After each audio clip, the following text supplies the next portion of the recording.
قوم کو، پورے پاکستان کے 22 کروڑ عوام کو اس بات کا حق حاصل ہے، اس پارلیمان کے آنریبل ممبرز کے ایک ایک ممبر کو اس بات کا پورا حق حاصل ہے کہ وہ جاننا چاہتے ہیں کہ یہ حقیقت ہے کیا، اور اگر یہ جھوٹ ہے جو یقیناً ہے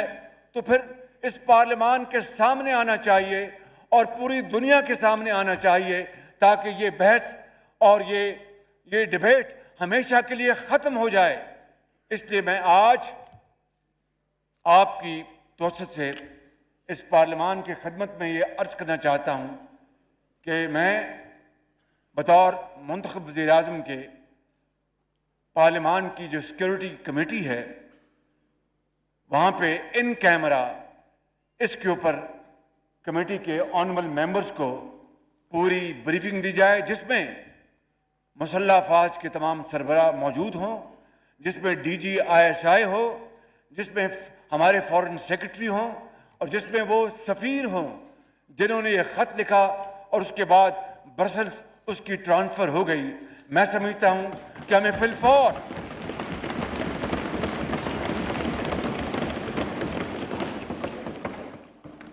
ہمیں اس میں قطعاً دیر نہیں کرنی چاہیے تاکہ پوری قوم کو پتہ چلے۔ اور میں آج جناب اسپیکر آپ کی خدمت میں عرض کرنا چاہتا ہوں، اپنی طرف سے اور بلا خوف تردید ان قائدین کی طرف سے میں یہ کہنا چاہتا ہوں کہ اگر اس حوالے سے اگر ایک رتی برابر جناب اسپیکر اگر even an iota of any shade of evidence خدا نہ خواستہ آ جائے کہ ہم کسی بیرونی سازش کا شکار ہوئے یا خدا نہ خواستہ بیرونی کسی طاقت کے ہمیں وسائل ملے، جس طرح کے فورن فنڈنگ میں ثابت ہو چکا ہے، یہ اگر خدا نہ خواستہ ایک دھیلے کی کہیں یہ ثابت ہو جائے یا ہماری انوالومنٹ ثابت ہو جائے تو میں یہاں پر آپ کو گواہ بنا کر، اس خدائے بزرگ و برتر کو گواہ بنا کر یہ کہتا ہوں کہ میں 1 سیکنڈ میں وزارت عظمیٰ سے استعفیٰ دے کے گھر چلا جاؤں گا جناب اسپیکر۔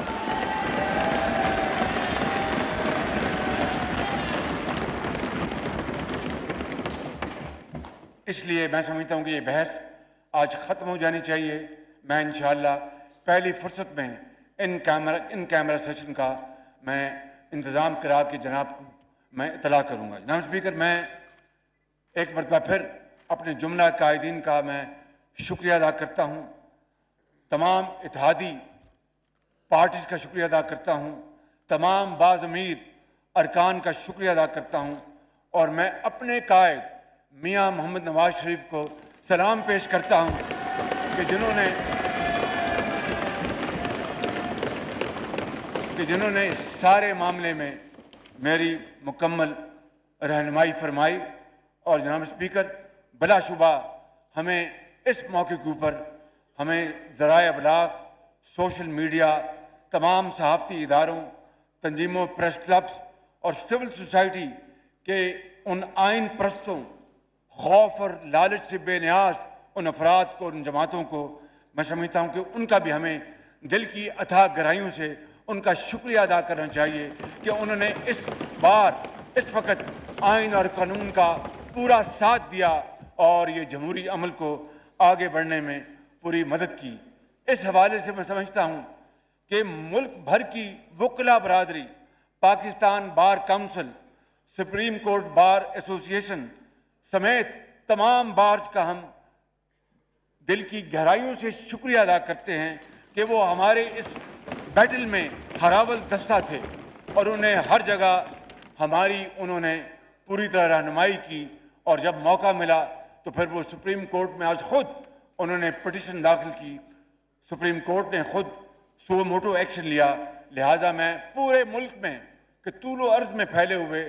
لاکھوں وکلا حضرات کا میں اپنی طرف سے اور اپنے قائدین کی طرف سے میں شکریہ ادا کرنا چاہتا ہوں۔ جناب اسپیکر اب میں آتا ہوں بڑے اہم موضوع کے اوپر۔ میں نے یہ کئی مرتبہ کہا کہ قرض کی زندگی کوئی زندگی نہیں، زندگی وہی ہے انسان جو خود شبانہ روز محنت کر کے خون پسینہ بہائے اور خود اپنے پاؤں پہ کھڑا ہو. یہی پیغام اللہ تعالیٰ نے ہمیں قرآن کریم میں دیا. یہی سبق ہمیں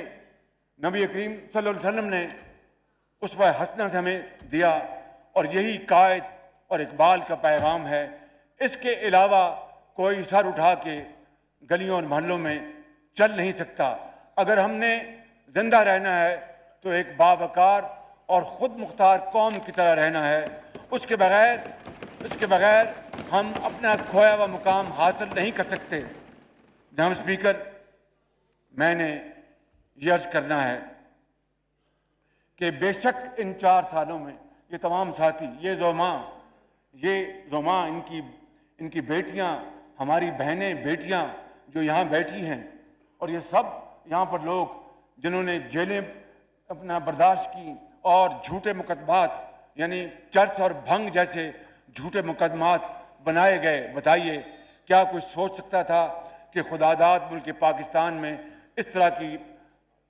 ظلم اور زیادتی اور چیرہ دستی ہوگی؟ مگر یہ ہوا, اور کس کی ناک کے نیچے ہوا, کس کی حکومت کے نیچے ہوا جو کہتا تھا کہ میں ایک نیا پاکستان لے کے آؤں گا جہاں پر انصاف کا بول بالا ہوگا. جناب اسپیکر, میں سمجھتا ہوں کہ آج ہمیں ہر لحاظ سے اس قوم کا احترام کرنا ہوگا اور ان کا محافظ بننا ہوگا. نہ کوئی غدار ہے اور نہ کوئی غدار تھا. جناب اسپیکر,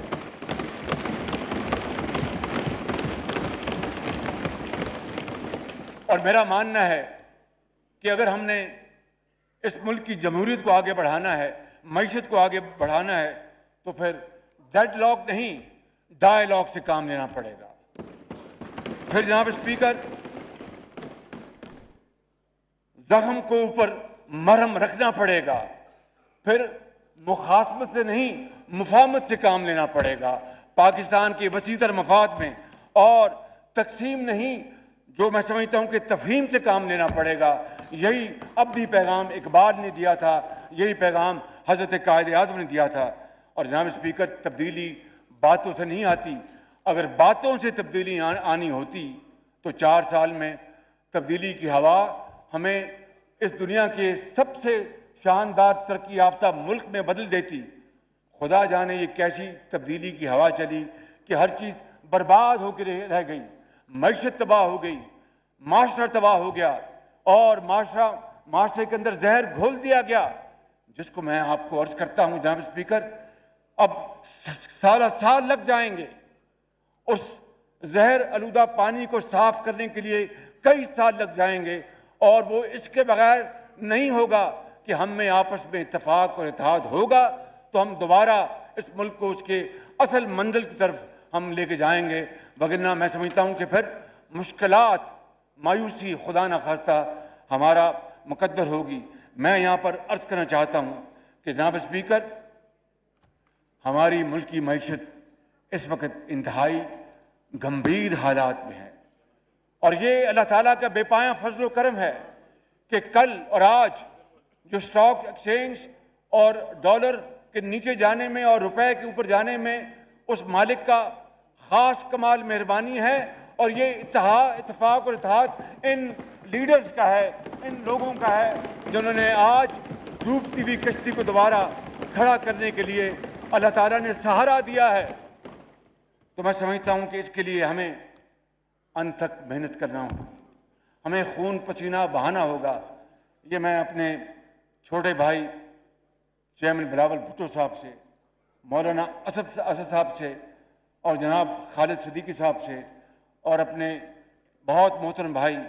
جناب مینگل صاحب سے, اور جناب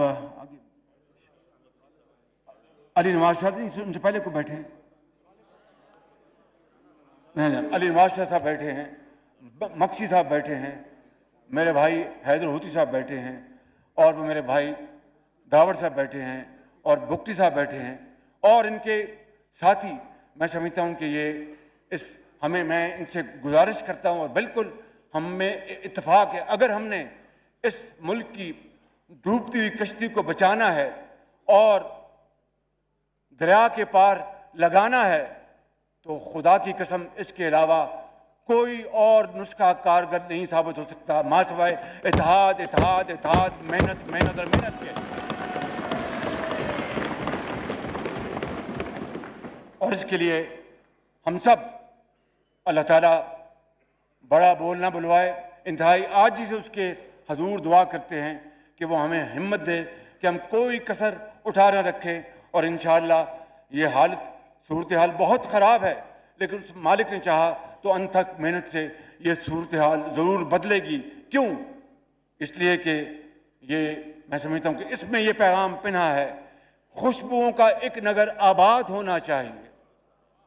خوشبوؤں کا ایک نگر آباد ہونا چاہیے. اس نظام زر کو جو ابھی دفن ہو چکا ہے, اس نظام زر کو برباد ہونا چاہیے.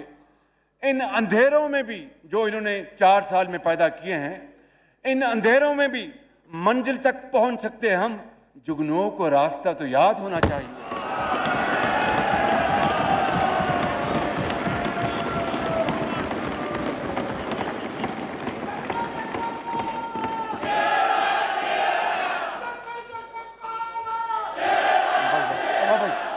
بھائی بس بھائی